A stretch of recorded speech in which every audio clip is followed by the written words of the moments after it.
जय श्री राम। भगवान श्री कृष्ण कहते हैं, खुद पर ध्यान दो, लोगों पर नहीं। लोग अपना छोड़कर दूसरे का सोचते हैं, इसलिए मैं आपको कहानी के माध्यम से बताने जा रहा हूँ, तो वीडियो लास्ट तक जरूर देखें। एक बार की बात है। एक लड़का था। उसका नाम सबल था, जो नगर में रहता था। वह अपने जीवन से बहुत निराश था। उनकी निराशा का कारण यह था कि वह अब तक अपने जीवन में कुछ नहीं कर रहा था। उसके माता पिता उसे ताने मारते थे कि आपके सभी मित्र कुछ न कुछ कर रहे हैं, लेकिन आप अभी भी घर बैठे हैं। दोस्तों के बीच भी अक्सर उनका मजाक उड़ाया जाता था।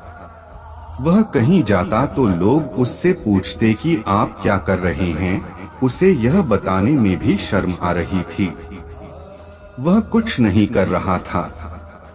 धीरे धीरे उसने रिश्तेदारों से मिलना जुलना कम कर दिया और लोगों से मिलना भी बंद कर दिया।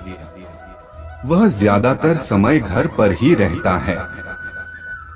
वह अकेला रोता है और भगवान को कोसता है और अपनी किस्मत को दोष देता है। अब उसे अपना जीवन बोझ लगने लगा था। कभी कभी वह सोचता कि कब वह कुछ करने के योग्य बनेगा, और फिर वह सोचता कि जिंदा रहने से अच्छा मर जाना है। एक दिन वह अपने नगर की एक गली से गुजर रहा था। तभी उसने देखा कि एक उपदेशक दुख और परेशानियों पर उपदेश दे रहा है। वह भी उसी भीड़ में सबसे पीछे बैठ गया और गुरु के प्रवचन सुनने लगा। उपदेशक कह रहा था, दुख एक शिक्षक की तरह है, जो हमें जीवन की सच्चाई दिखाता है और हमें जीने का सही तरीका सिखाता है। आप चाहें तो जिंदगी जीना भी सीख सकते हैं। गुरुजी उपदेश दे रहे थे कि तुम चाहो तो कुछ भी हासिल कर सकते हो, और अगर चाहो तो एक कोने में बैठकर रो सकते हो। इन सभी बातों को सबल ध्यान से सुन रहा था, लेकिन शिक्षक की यह बातें पसंद नहीं आई। उसने खड़े होकर कहा कि कुछ भी सिखाने से दुख दूर नहीं होता। इसमें केवल दर्द होता है। दुख की पीड़ा अनंत है। ऐसा लगता है कि इसके बाद कुछ होने वाला नहीं है। इससे कुछ भी फर्क नहीं पड़ता है। इसके सामने तो मौत भी छोटी लगती है। उपदेशक ने कहा, फिर तुम्हारा दुख क्या है? सबल ने उसके सामने अपनी सारी व्यथा सुनाई और पूछा, मेरे दुख का कोई उपाय है तुम्हारे पास? यह सुनकर शिक्षक मुस्कुराए और बोले, तुम उस दिन मेरे पास आओ जब आपके जीवन में वास्तविक दर्द हो। मैं आपकी समस्या का समाधान अवश्य करूंगा। यह कहकर गुरु वहां से चला गया।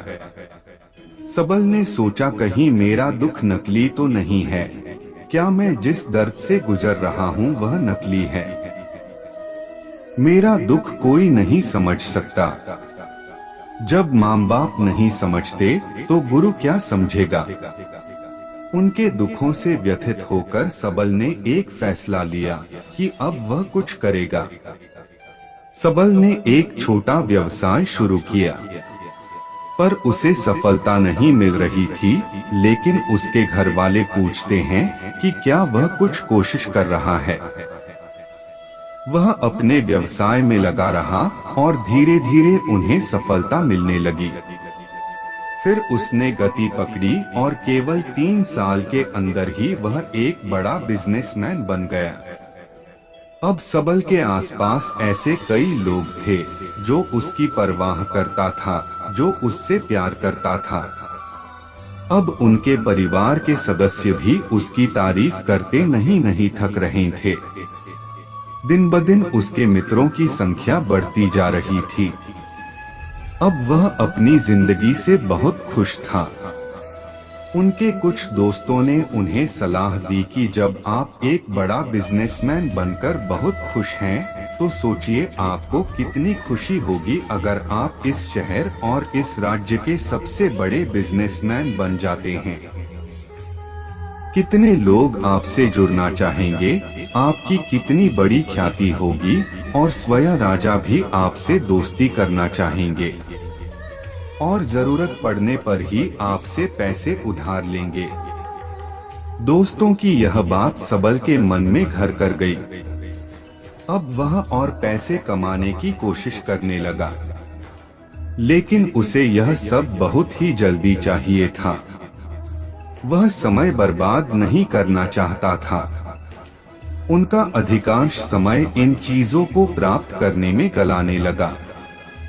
इसलिए वह ऐसे काम करने लगा जो सही नहीं था। उसने बड़ा उधार लेना शुरू कर दिया। उसके दोस्तों से पैसे की मात्रा और अधिक मुनाफा कमाने के लालच में वह अपने माल में मिलावट करने लगा। उसने अन्य व्यापारियों के खिलाफ भी साजिश रची और उन्हें डराया धमकाया, जैसा उसके दोस्त कहते थे वैसा ही करता था। वह इन तरीकों से ज्यादा पैसा कमा रहा था, पर अब उसके जीवन में पहले जैसा चैन न था। उनके मन की शांति गायब हो गई थी और वह रात को सो नहीं पाता था। वह हंगामे में रहता था। वह सब कुछ पाकर भी उन्हें किसी चीज में सुख नहीं मिल रहा था। एक दिन सबल अपनी गाड़ी में कहीं जा रहा था। तभी रास्ते में उन्हें उपदेशक का आश्रम दिखाई दिया। वह रुका और गुरु के पास जाकर बोला, संत, आपने मुझे मेरे पास आने के लिए कहा था जब मेरे जीवन में सच्चा दुख आता है। अब मैं बहुत दुखी हूँ कि मेरी नींद हराम हो गई है। मुझे कहीं भी शांति नहीं मिल रही है। इस प्रकार सबल ने अपनी सारी समस्याएं गुरु को बता दी। गुरु ने कहा, जब तुम पहली बार मुझसे मिलने आए थे तब भी तुम किसी दुख में थे। आपने उस दर्द से क्या सीखा? सबल ने कहा कि सिर्फ सोचने और चिंता करने से कुछ नहीं होता। आपकी दृष्टि को सच करने के लिए यह कार्रवाई करता है। और सिर्फ काम करने से कुछ नहीं होता, परिणाम भी मिलना चाहिए। जब आपको लगता है कि आपका लक्ष्य हासिल नहीं होने वाला, तब राह में चाहे कितनी भी मुश्किलें आ जाएं, मन कितना भी निराश क्यों न हो, कितना भी लगता हो कि अब कुछ नहीं होने वाला है, तभी विश्वास करें, मैं जो भी कर रहा हूँ उसमें अवश्य सफल होऊंगा।